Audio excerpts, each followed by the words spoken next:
The desert wind blows through the desert trees and through the end of that dwelling cave that close.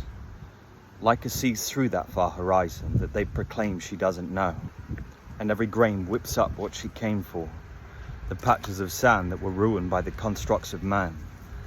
The time that passes. Step forward as the right answer is written in the land. Climb the heights, wear the golden band. They're not so far away. They twinkle in the eyes of the great landscape before her. In the distance, Lyca hears the lions roar as the big cat folds over its paw, that call that she was hoping for.